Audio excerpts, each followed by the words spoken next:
Thank you all for both having this cordial discussion with us today and for all coming together on such an otherwise contentious issue.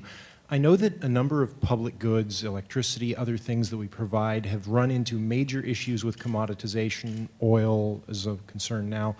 For water, where do you see the largest upcoming market failures and issues that are likely to balloon or otherwise complicate this already very contentious issue? Is it bottled water? Is it commoditization across watersheds, as you mentioned? Where are the next likely landmines? Who'd like to take that one? I will. Jason?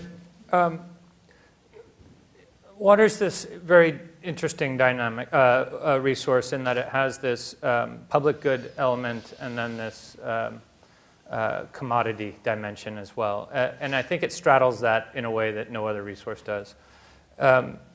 I see the use of markets, as I mentioned before, as an instrument to provide more flexibility in the system and perhaps allow for quote-unquote marginal supply to occur in the cheapest way as opposed to having to build new infrastructure to meet it. Where I see both an upside and a downside going forward is this whole very interesting space around ecosystem services and the fact that many of these aquatic systems are providing economic value. They're mostly water-related ecosystems.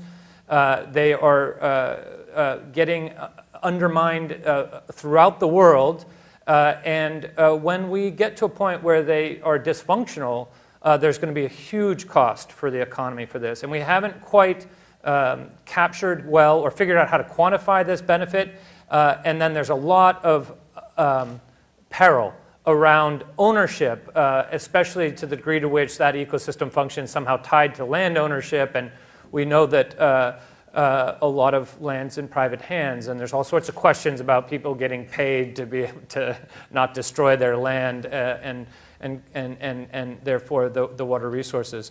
And I don't know where this will end. I think actually the notion that we need to better quantify these services is important. I agree with that. I think it needs to be done in a policy space where we're really considerate about what the implications are in a policy space once we've done that.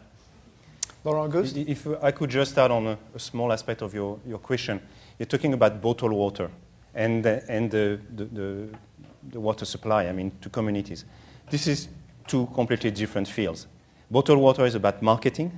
The supply to the communities is about public services. And let me give you an example. I was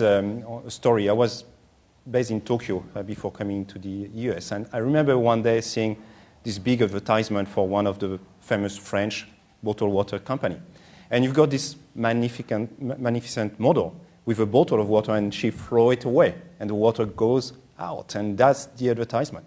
And I think about it, say, well, I'm really in the wrong business. I spend my time being in the trenches with my people, looking after leaks, where they throw the water away. So, and the completely margins, different field. And the profit margins are a lot higher on that. Absolutely, fancy I'm the wrong French business, water. but I love it.